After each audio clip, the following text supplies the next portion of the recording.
काळाचा भेव वेद दया गाती श्रुती म्हणती नेती नेती तो हा देवाचाही देव काय कळी काळाचा भेव तुका म्हणे बीज रूपडे हे तत्व बीज तो हा देवाचाही देव काय कळी काळाचा भेव या भेव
आम्ही ज्याचे दास त्याचा पंढरी वास तो हा देवाचाही देव काय कळी काळाचा भेव अकारण करुणावरुणालय भक्तवांछा कल्पतरू अनंत कृपा सिंधू अखिल कोटी ब्रह्मांड नायक रुक्मिणी प्राण संजीवन देवा पंढरीनाथ विश्वमाऊली श्री ज्ञानोपराया जगद्गुरुपराया आदि करून सर्व साधू संतांच्या कृपा छत्राखाली अमृतवाहिनी भगवती चंद्रभागा मातेच्या या पवित्र तीरावरती भगवान श्री पंढरीश परमात्म्याच्या चरणकमल सानिध्यामध्ये माघ वारीच्या निमित्ताने आपण सर्वजण या ठिकाणी सेवेमध्ये उपस्थित आहोत। त्या निमित्ताने असणारी आजची कीर्तन रूपी सेवा सद्गुरुनाथ पंढरीनाथाच्या चरणी समर्पित करण्याचं भाग्य माझ्याकडे प्राप्त झालेला आहे। त्या निमित्तानं तुकोबराईंच्या गाथेतील 4 चरणाचा अत्यंत महत्त्वाचा प्रासादिक असा बहुतेकांच्या परिचयातील असणारा अभिनय सेवेकरिता निवडलेला आहे। आम्ही ज्याचे दास त्याचा पंढरी वास तो हा देवाचाही काय कळी काळाचा भेव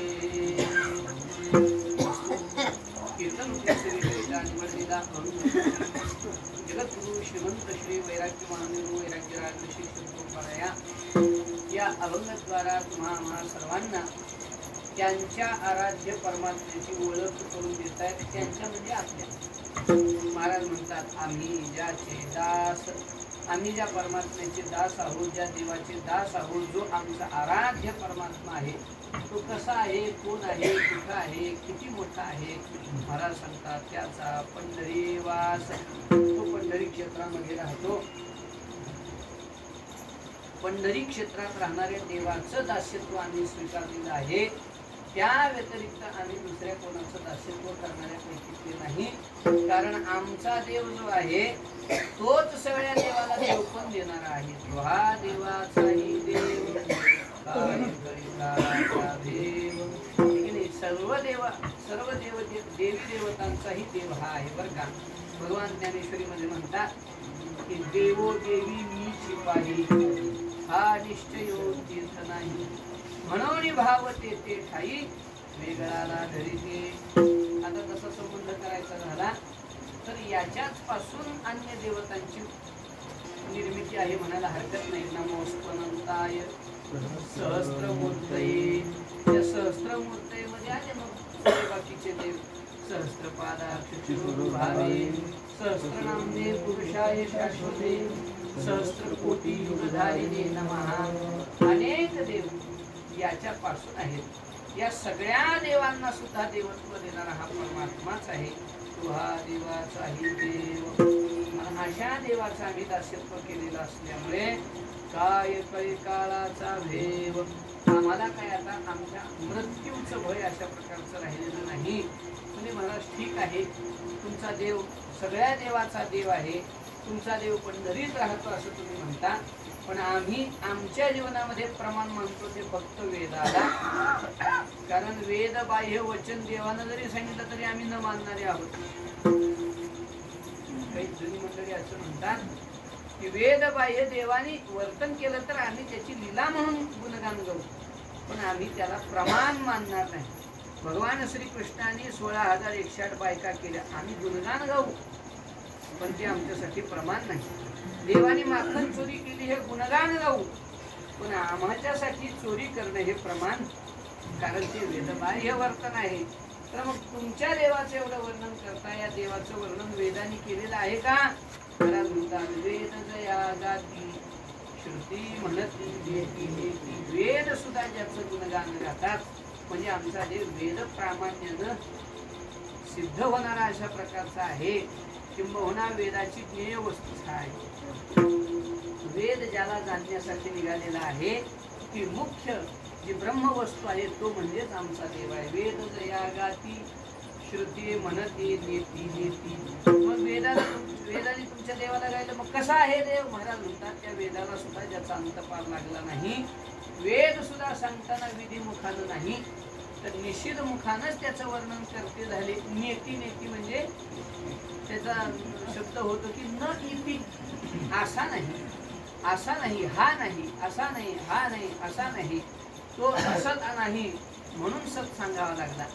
तो जड नाही हे सांगण्यासाठी, म्हणजे ते नेती या शब्दालाच हे करण्यासाठी खऱ्या अर्थानं श्रुती म्हणते नेती नेती पाहे पादानी वेचे निबळी कोणी वेदापासून या की शेषाहुनी तोंडाळे बोलके अति तोही अंथरणा तळवटी तरी येणू नेती नेती म्हणून बहुडे तेथ सनकाधिक वेळे पिसे झाले.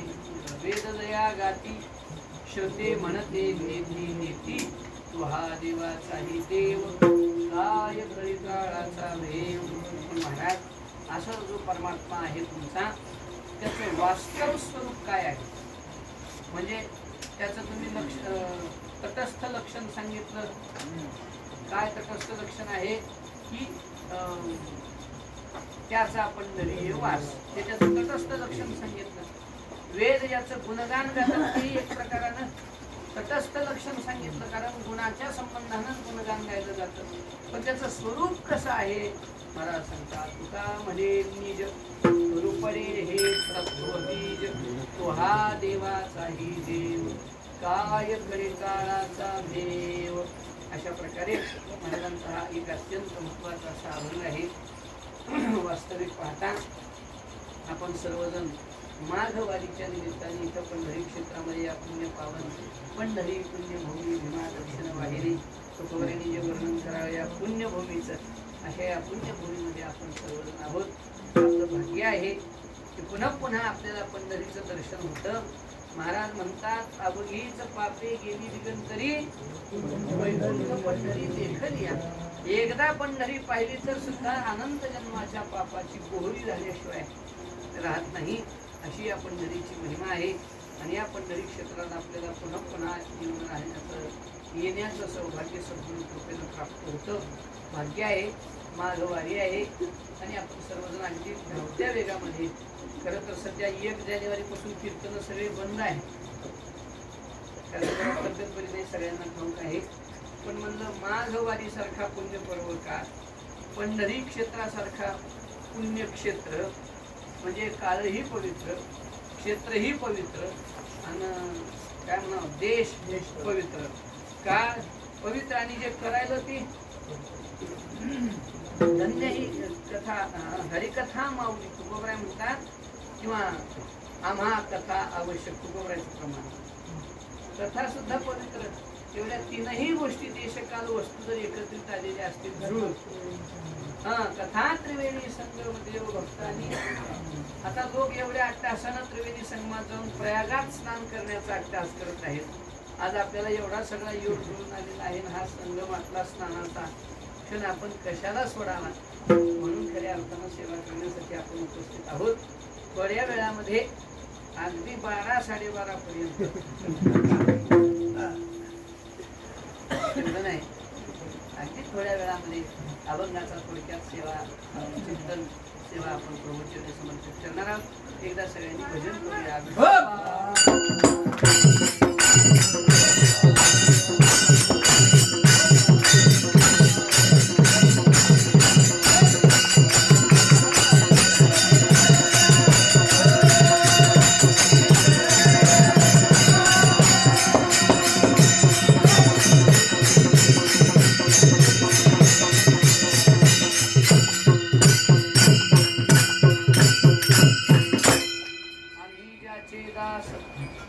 आम्ही ज्याचे दास त्याचा पंढरी वास तो हा देवाचाही देव काय करी काळाचा भेव जगद्गुरूचा एक अत्यंत महत्वाचा असा हा अभंग आहे। वास्तविक पाहता तुकोबराय या अभंगामधून भगवान श्री पंढरीश परमात्म्याचं वर्णन करतायत। तुकोबराय आपल्या आराध्याचं वर्णन या अभंगामधून करतायत। महाराजांनी इथं आम्ही ज्याचे दास आहोत तो कसा आहे हे सांगितलेलं आहे। जगामध्ये दास म्हणून घेणं हे लोकाला आवडतं का मालक म्हणून घेणं आवडतं हो? सगळ्या जगाला जी इच्छा आहे ते मालक होण्याची का दास होण्याची किंवा मिरवायची काय म्हणून मिरवायची इच्छा आहे? आपल्या आपल्या मालकीचं एक एकर राहू द्या हो पण आपलं आपलं राहू नये याचा अर्थ काय आहे? मालक होण्याची अपेक्षा सगळ्या जगाला आहे। तुकोबराय म्हणतात अक्षरे आणि ती अंगासी जाणी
सगळ्या जगाची इच्छा एकच आहे माझा गौरव व्हावा मी जगात पूज्य व्हावं हीच अपेक्षा आहे की नाही? इच्छा ते गौरव पूज्य व्हावे अक्षरे आणि ती अंगासे जाणीव इच्छा ते गौरव पूज्य व्हावे म्हणजे जगात पूज्यता मिळवण्यासाठी जगाची धडपड आहे। जगात मालक होण्याची जगाची धडपड आहे पण तुकोबरायची गंगा वाहते नाही। लोक जगात एकच प्रसंग नाही असे कितीतरी प्रसंग आहेत की ज्याच्यात तुकोबरायची गंगा उलटीच वाहिलेली दिसते। मला सांगा जगात लोकांचा लौकिक व्हावा वाटतो का लोकांनी आपल्याला अवमान करावा वाटतो? लौकिक व्हावा वाटतो, लोकांनी व्हावा म्हणा वाटतं। पण तुकोबरायांना वाटतं की माझा अवमान व्हावा. वाळू जन मन मनोरथ शिंदे वैहावन माये. आपल्याला लोकांत पॉप्युलर व्हायची इच्छा आहे की नाही? काय म्हणतात त्याला? पॉप्युलरला मराठी काय म्हणतात? प्रसिद्ध होण्याची इच्छा आहे. पण तुकोबराय म्हणतात आता दिसू नये जना ऐसे आपल्याला लोकसंग्रह वाढवायची इच्छा आहे. बरोबर आहे ना? संग्रह वाढवायचा आहे. मग तो लोकसंग्रह असो, धनसंग्रह असो, मान्यतेचा संग्रह असो, परिचय काय जे काही असेल संग्रह वाढवायचा आहे. पण महाराजाची गंगा उलटीच चालते. न करी रे संग राही रे निसंग है ना, लागून येती ममतेचा. महाराज म्हणतात न करी रे संग. ही उलटीच गंगा आहे. इथं सुद्धा उलटीच गंगा आहे. सगळं जग मालक व्हावं म्हणून धडपडत आहे, पूज्य व्हावं म्हणून धडपडत आहे, गौरव जगामध्ये प्राप्त व्हावं म्हणून धडपडतं. पण तुकोबराय मात्र स्वाभिमानानं सांगतात की आम्ही दास आहोत. आता दास आहोत हे सांगणं स्वाभिमानाची गोष्ट आहे का हो? जिवंतोपि मृतं पंचम असेल परिकीर्तित है ना. 5 माणसं जिवंत असून मेल्यासारखे आहेत म्हणे. दरिद्रो, व्याधितो, मूर्खो, प्रवासी, नित्य सेवक.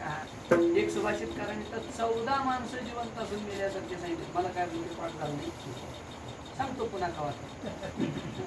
पण 14 माणसं जिवंत असून मेल्यासारखे आहेत. 5 माणसं म्हणा, आपल्याला आता पाठ असलेलं बघू. 5 माणसं जिवंत असून मेल्यासारखे आहेत. त्यामध्ये कोण कोण आहेत? दरिद्रो. दरिद्रो म्हणजे गरीब माणूस. कोण आहे हो या जगात सगळ्यात मोठा गरीब? तुम्हाला सांगतील का? मला काही पाठ झालं नाही.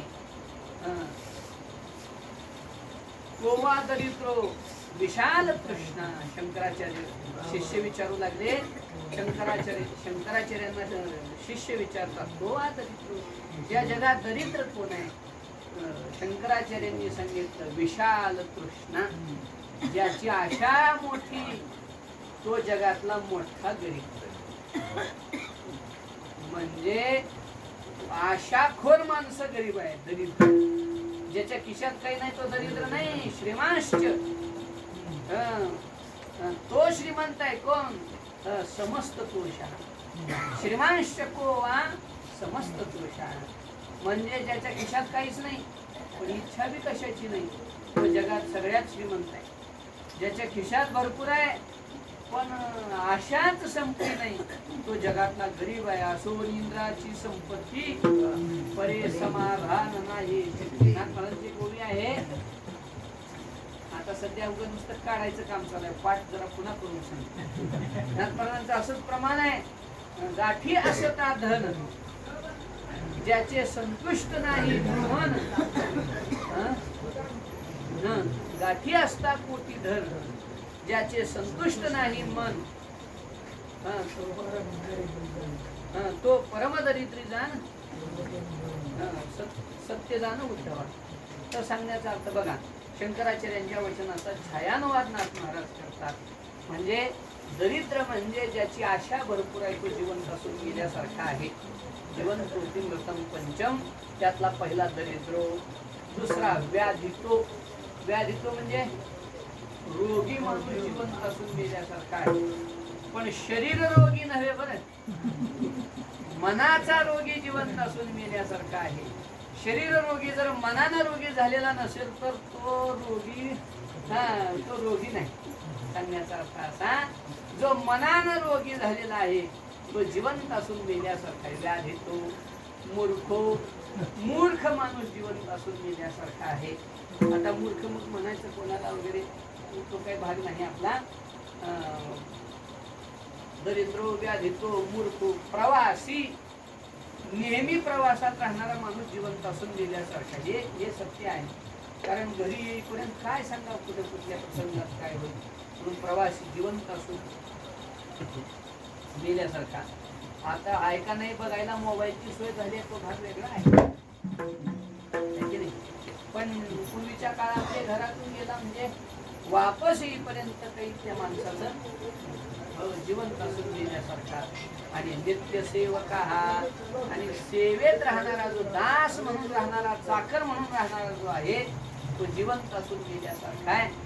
म्हणजे त्याच्या जगण्याला काही अर्थ नाही, असा त्याचा अर्थ आहे. मग प्रश्न आहे महाराज, जर दास असणं हे जिवंत असून मेल्यासारख्या मध्ये जर त्याची गणना होत असेल तर तुकोबर आहे त्याचा स्वाभिमान कसं काय सांगतो, स्वाभिमानानं ती गोष्ट कसं काय सांगतात? तर त्याचं उत्तर असं आहे, आपण ज्या संसाराचे दास आहोत तो संसार आपल्याला त्याचं दास्यत्व करून दुसरं काहीच नाही, दुःखाशिवाय दुसरं काही देणार नाही. पण तुकोबरायांनी ज्याचं दास्यत्व केलेलं आहे तो मात्र दास्यत्व करणाऱ्यावर आपलं सर्वस्व लुटून देणार आहे, लुटून देणार आहे. खरंच संसाराचं कितीही दास्यत्व करा, करा कशाला, करूच लागतो. किती करायचं, काय माणसं ते जन्मल्यापासून आहा तया विसराच्या दिवशी प्रसिद्धीला जीवायची, म्हणजे तिथून संसाराचं दास्यत्व सुरू झालं आहे की नाही. अनादि संसार मालेच्या नित्य विषय सेविले पाहि, ते ठसावले चित्ताच्या ठाई वारंवार दे. अनंत कालपासून संसाराचं दास्यत्व करीत आपण आलो. संसाराने आपल्याला काय दिलं हो बघा, संसाराने आपल्याला दिलं काय सांगतो, एक तर जन्म दिला, नाही तर मरण दिलं.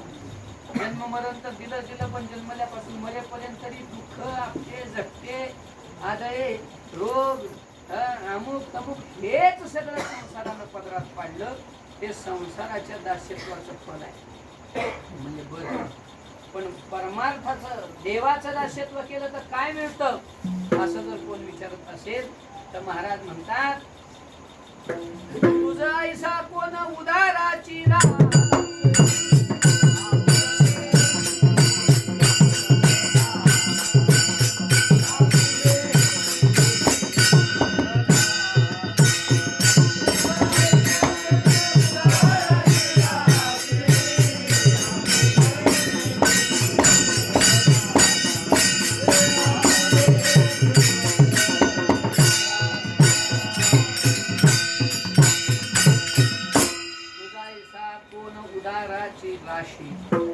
आपुलेची देसे पददासा.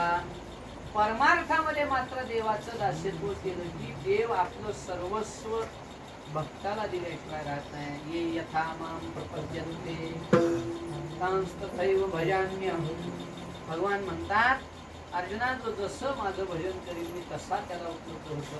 आपण जर सर्वस्वानं देवाचं दास्यत्व केलं तर देव सुद्धा सर्वस्वानं आपला होतो. तेषामहं समुद्धर्ता भवामि न चिरात् पार्थ मय्यावेशितचैतसाम्. तेषाम अहं समुद्धर्ता म्हणजे देव राहत नाही, आपला दास झाल्याशिवाय, म्हणजे आपला दास होतो. तुकोबाई म्हणतात ना, दास करी दासा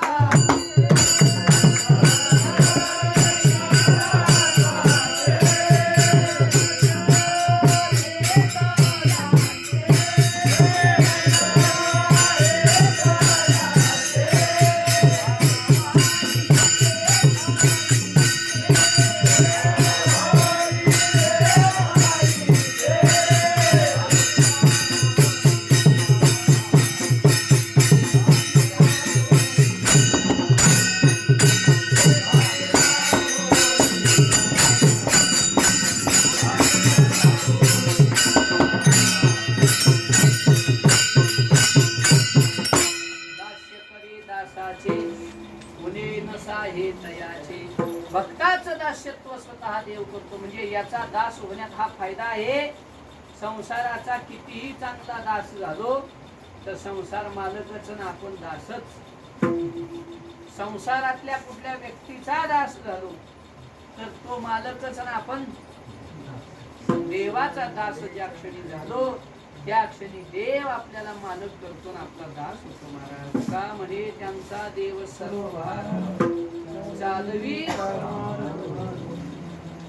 काय शब्द आहे हा, कामाला तिथे अभ्यास करण्याची गोष्ट. जगाचाही सर्व भार देवच चालवतो आणि भक्ताचाही सर्व भार देवच चालवतो. पण जगाचा सर्व भार चालवत असताना भगवंतानी नाथ शब्द दिलेला आहे. नाथ है ना. गती भरता संगती बघा. भरता आहे जगाचा, पण लगेच पुढे विशेषण दिलं प्रभू. प्रभू म्हणजे मालक होऊन जगाचं भरण पोषण करतो. पण भक्ताचं भरण पोषण करताना मालक होऊन नाही, चालवी कामार. भक्ताचं मात्र दास होऊन भरण पोषण करतो आणि जगाचं मात्र मालक होऊन भरण पोषण करतो. फरक आहे. म्हणजे देवाचं दास्यत्व केल्याचं हे फळ पदरात पडणार आहे की देव आपला दास होईल.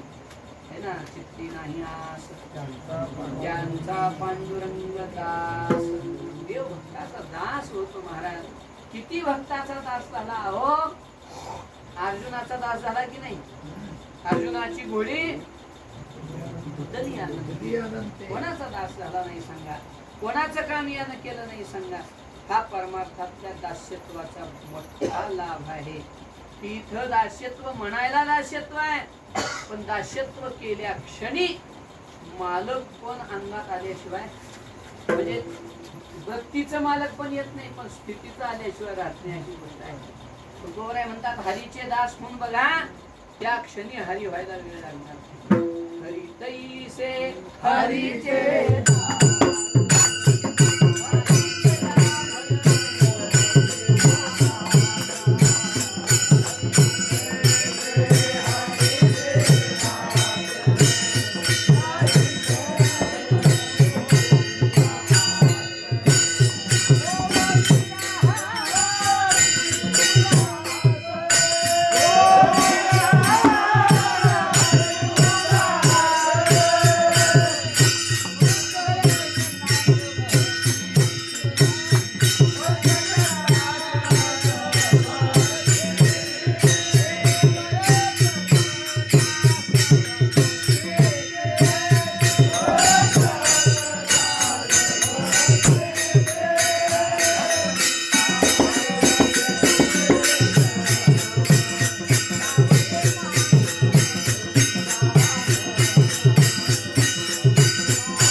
मला वाटतं हे सगळं पुढचं ज्ञानोत्तर भक्तीचं वर्णन आहे.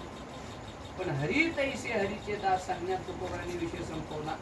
मला आता बोलायचं आहे तो, ज्या क्षणी आपण हरिदास झालो त्या क्षणी आपल्याला देवाचं स्वरूप प्राप्त झालं. म्हणजे देव आपला सेवक झाला ना, आपण त्याचे मालक झालो. सेवकाच्या सत्ते सेवेची सत्ते धनीची सेवक. तुकोबाराय म्हणतात देवाची सेवा करून आपल्याला देव आपली सेवा करायला येतो. उंच नीच काही नेणे भगवंत निष्ठे. कितीतरी भक्ताच्या घरी यानं सेवा केली. श्री एकनाथ सदनी माधवजी सर्व कामेही करीतो. स्वकरे चंदन घासी गंगेचे पाणी कावडी भरितो. हे ना, कावडीले पाणी ज्या घरी अनन्य भक्ती भावे वंदित सेवाय. सांगण्याचा अर्थ काय आहे ते भक्ताचे दासाचं दास्यत्व करण्यात याला खूप आनंद वाटतो, मोठा आनंद वाटतो. म्हणून जगाचं दास्यत्व करणं हे जरी मृतप्राय जगणं असलं, मेल्यासारखं जगणं असलं, तरी देवाचं दास्यत्व करण्यात बरंच काही मिळवल्यासारखं आहे. म्हणून महाराज म्हणतात, म्हणून महाराज दास्यत्वाचं स्वाभिमानानं वर्णन करून सांगतायत. पण महाराजांनी जे दास्यत्वाचा स्वाभिमान वाहिला तो कुठल्या घटकाच्या दास्यत्वाचा स्वाभिमान नाही, देवाच्या दास्यत्वाचा स्वाभिमान सांगितला. नाहीतर जगातलं दास्यत्व हे आपल्याला दुःखालाच कारण आहे. देवाचं दास्यत्व मात्र आपल्याला सुखाला कारण आहे. म्हणून महाराज दास्यत्वाचं एक गोष्ट भूषणानं सांगतात. आम्ही ज्याचे दास. म्हणजे ठीक आहे महाराज, असं समजून मग बरेच लोक दास्यत्व करायला लागले, देवाचीच उपासना करायला लागले. पण कुठल्या देवाची? शेळ्या तांब्याचं बाऊल होते, वाट मांडणी वरी बैसली, मना येईल ते नाव ठेविलं. या जनाशी लागले वेड. महाराज म्हणतात उग कोण्याही देवाला देव म्हणावं, त्याचं दास्यत्व करावं हेही मान्य नाही. महाराज म्हणतात आम्ही बऱ्याच देवाचं करून बघितलं, पण आमच्या प्रभावात काही पडलं नाही. एक महाराजांचं प्रमाण आहे. आता ते वेगळ्या पद्धतीने आहे. आई भवानी थोर जाणून ती जम्या उपासनी, हाती परडी घेऊन येणे तुझ भिकेशी लाविले, फळा पांबळा करुणी आपणा लावली बैसविले, उदो अस्पुचे अरे फिरे गरगरे भूतवा वरे तेरे मज व्यर्थशी न वाटला, फुलवरा बांधिला तुझ्या फुलवरा बांधिला. महाराज सांगतात आणि अनेक देवा तिथं महाराजांनी किती मी असाही आळविली हो हे सगळं सांगितलेलं आहे. 8 चरणाचा काहीतरी आपण नाही सांगण्याचा अर्थ असा, दास्यत्वच करायचं आहे, देवाचंच करायचं आहे, पण पुण्या बी नाही. तिथंही विवेकानं चाललं पाहिजे. जे देव दुसऱ्याचं खाऊन मोठे झालेले आहेत त्यांचं दास्यत्व. आपुले इच्छी आणि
त्याचं दास्यत्व करून काय मिळणार आहे?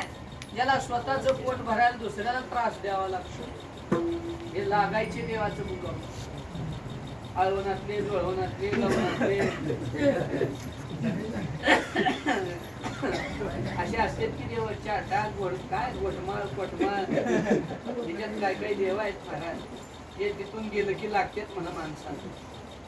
ते पूर्वीच्या काळामध्ये लेकरू 8-10 दिवस अंतरून सोडणं गेलं की माय ते जाणत्याकडं जायचं.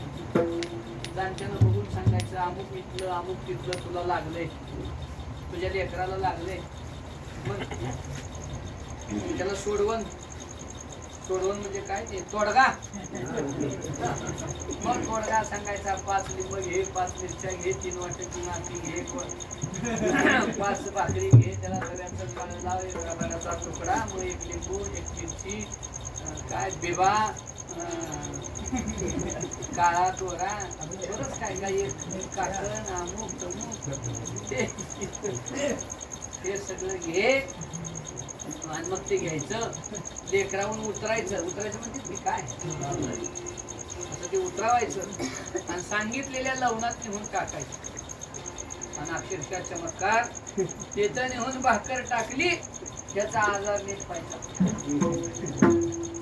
माझा एक प्रश्न आहे आपल्याला, ज्या देवाला फुफुट्यात काळ लावून पडलेली भाकर खाऊन आपलं पोट भागवावं, ते देव आपलं कल्याण करतील हा भरवसा काय आहे? कुठला भरवसा? भरवसा सुखाचा कोण? देवाने वापरलेले शब्द ते ज्ञानेश्वर. मला न भजता या जगाला कुठून भरवसा झालाय सुख प्राप्त होईल म्हणून, है ना? काय होईल? हा, मज न भजता भरवसा सुखाचा कोण? ज्ञानोबरांनी शब्द वापरले. काय हा भाग आहे?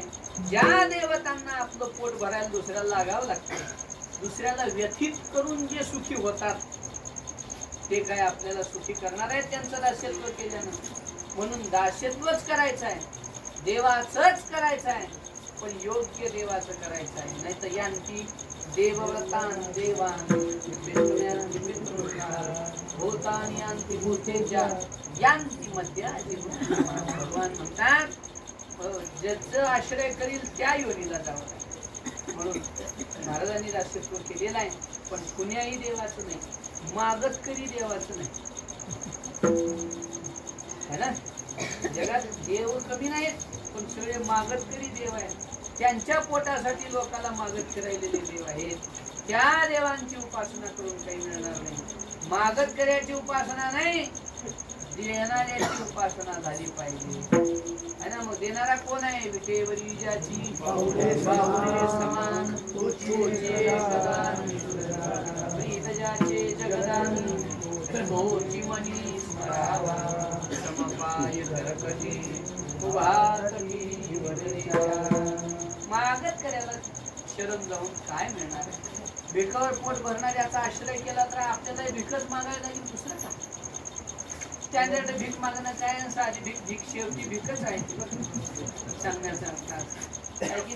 म्हणून तुकोबाई म्हणतात आम्ही दास्यत्व केलं, पण कुण्याही देवाचं केलं नाही. आम्ही जे दास्यत्व केलेलं आहे त्याचा पंढरी ज्या देवाचा निवास पंढरी क्षेत्रामध्ये आहे त्या देवाचा आम्ही दास्यत्व केलेला आहे. मग ज्या देवाचा निवास पंढरी क्षेत्रात आहे तो देव कसा आहे ते महाराजांनी पुढे सांगितलं, पण आधी पंढरीचं नाव घेतलं. कारण हे क्षेत्र सुद्धा सामान्य नाही, या क्षेत्राची गरिमा महिमा सुद्धा सामान्य नाही. महाराज काय महिमा? तुकोबाराय म्हणले भरपूर क्षेत्र पाहिले मी, पण असं क्षेत्र मात्र मला कुठं दिसलं नाही. उदंड पाहिले उदंड ऐसी चंद्रभागा ऐसे भीमातीर ऐसा ऐसे ऐसे हरिदास ऐसा सांगा कुठे. पंढरी क्षेत्रासारखं क्षेत्र नाही आहे ना. महाराज वर्णन करतात वाराणसी गया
म्हणजे इथे एक शब्द आहे महाराजांचा पाहिली, याचा अर्थ महाराज सगळीकडे जाऊन आले. म्हणजे कसे जाऊन आले? एकेची ठाई बैसला परे सर्वत्र तोच गेला. ज्ञानोबा म्हणतात एका ठिकाणी बसून तुकोबा सर्व तीर्थात जाऊन आले.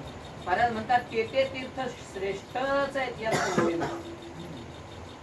पण पंढरीच्या बरोबरीत तुलना करायची झाली, कम्पॅरिटिव्हली विचार करायचा झाला तर मग मात्र परी नाही तुका पंढरीच्या. तुलनात्मक म्हटलं तर पंढरीची बरोबरी घेणं शक्य नाही. कारण कुठल्याही तीर्थात गेला तर एक एक गोष्ट आहे. काशी मोक्षदेव निवडार काशी हे सगळं लागतं तिथं, पण तिथं मरावं लागतं. पंढरपुरात मरावं लागत नाही. गंगा पाप घालवते पण बुडावं लागतं, तिथं बुडावं लागत नाही है ना. हिमालय दोष घालवतो पण तिथं राहावं लागतं, वस्ती करावी लागते हिमालयात. इथं राहत बसायची गरज नाही आणि म्हणून परी नाही. हो तेच पण तिथं वेळ आहे, इथं वेळ नाही, तत्क्षणी आहे सगळं महाराज. उठा उठी अभिमान या पंढरीस घडे, उठा उठी खळा पाजर घडे है ना. उठा उठी नेत्रे अश्रूची आधारा, असं करावं लागतं. इथं लगेच अष्टसात्विक भावाची प्राप्ती आहे, इथं लगेच अहंकाराची निवृत्ती आहे, इथं लगेच अद्वैत स्वरूपाची प्राप्ती. अशा प्रकारचे या पंढरी क्षेत्राचं महिमान आहे. अन्य क्षेत्रात जाऊन मोक्षासाठी धडपड आहे, इथं मात्र धडपड नाही, हे की नाही. महाराज सांगतात ना, बाकी ठिकाणी गेला तर मोक्ष मिळवायला हे सायास आहे. पंढरीत नुसतं कळसाचं पांडुरंगाचं दर्शन केलं की मोक्ष पदरात पडल्याशिवाय राहत नाही. तुका म्हणे मोक्ष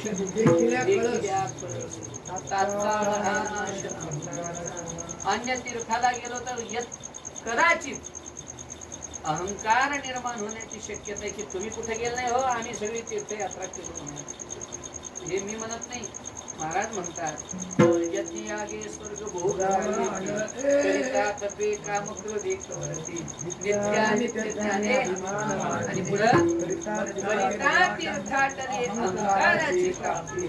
पण पंढरपुरात आल्याबरोबर अहंकाराचा नाश. तुका म्हणे मोक्ष देखील हा नाश. ह्या अशा सगळ्या गोष्टी आपण, मला वाटतं चैत्रवारीमध्ये याचा बराच विस्तार केला होता. हे सगळं तुमच्या ध्यानात आहे म्हणा. साहित्य असो तर मग म्हणून महाराज म्हणतात वाराणसी गया पाहिली द्वारका पंढरीच्या. अशी या पंढरी क्षेत्राची महिमा आहे. काय सांगावं, या पंढरी क्षेत्राची महिमा म्हणजे तेथील तृण आणि पाषाण. आता बरीच मंडळी प्रयागाला जाऊन आली, काही निघालेली आहे. आमच्याही नावचं स्नान करून या सगळे. पण आम्हाला जर विचारला तर आम्ही एक सांगू, शंकर सांगे ऋषी सकळ तीर्थे मात्यानंकारी येथील पुंडलिका जवळी करिते आंघोळी लागली. सांगण्याचा अर्थ असा, सगळी तीर्थ जिथं एकत्रित येतात ते हे पंढरी क्षेत्र आहे. आणि अशा पंढरीत आमचा मालक राहतो, आणि तो मालक अशा पंढरीत राहतो म्हणून मोठा आहे का? म्हणजे क्षेत्रामुळे तुमच्या देवाला मोठे पण आलं का महाराज? महाराजने क्षेत्र तर मोठच, पण देवही त्याच्याहून मोठा आहे. तो हा देवाचाही देव काय देव. काही वेळेला क्षेत्रामुळं व्यक्तीला मोठे पण येतं, काही वेळेला व्यक्तीमुळं क्षेत्राला मोठे पण येतं. धन्य तोची ग्राम जेथे हरीचे दास. व्यक्तीमुळं क्षेत्राला मोठे पण आलं, धन्य ती आरण मोठे पण का आलं आरण गावाला सावता बाबामुळं. धन्य देहू गाव का तुकोबरामुळं. आळंदी हे गाव पुण्यभूमी गाव का? तिथं भगवान सिद्धेश्वर आहेत, ज्ञानोबराय आहेत, सिद्ध सर्व संत मान्य आहे. म्हणून अर्थात कधी व्यक्तीमुळं क्षेत्राला महिमा आहे, तर कधी क्षेत्रामुळं व्यक्तीला महिमा. थोडक्यात सांगू का, काही वेळेला असं होतं की माणसं काही तेवढे देखणी नसतात, पण अलंकार चांगले घातले, चांगले कपडे घातले की त्याला देखणं स्वरूप येत आहे. कसं काय येत आहे? तर ते अलंकाराच्या योग्य म्हणजे चांगलेपणामुळे तो चांगला दिसतो. पण काही वेळेला असं होतं की माणसं चांगली इतकी असतात की तिथं अलंकार सुद्धा तिथं जाऊन धन्यता मानून देतात. अंगाचे सुंदरपणे देनिया अंगची होयंतेने तेथ अलंकारिले कवन कवने. हे निर्वचना पंढरी क्षेत्रात कसा आहे महाराज? कसा आहे तर सोने एके ठाई हिरा. सोनं आहे सोनं, सोन्याचा मुकुट आहे, त्याच्यात हिरा बसावा गोड दिसते म्हणा, है की नाही? सोन्याच्या मुकुटात हिऱ्याचं जर काय म्हणा कोंदण केलं तर ते गोड वाटते. नाहीतर काय सांगा, कपाटाचा मुकुट केला आणि त्याच्यात हिराला गोड दिसणार नाही का? ते दिसणार नाही. म्हणून अवघी पंढरी सुखाची मांदूस माझा स्वप्रकाश रत्नहरी. सांगण्याचा अर्थ असा की ही पंढरी ही तसं क्षेत्र महिमावंत आहे आणि इथला देवही तसा श्रेष्ठ आहे. तो हा देवाचाही देव काय कळी काळाचा देव. देवाचा देव आहे का? हो, हा देवाचा देव आहे. तो एक पंढरीचा राणा आहे की नाही? दयापासून महिमंडळ असा असणारा हा पंढरीनाथ असल्यामुळे तो हा देवाचाही देव. येण्याची मेरू स्तंभ आढळ धरी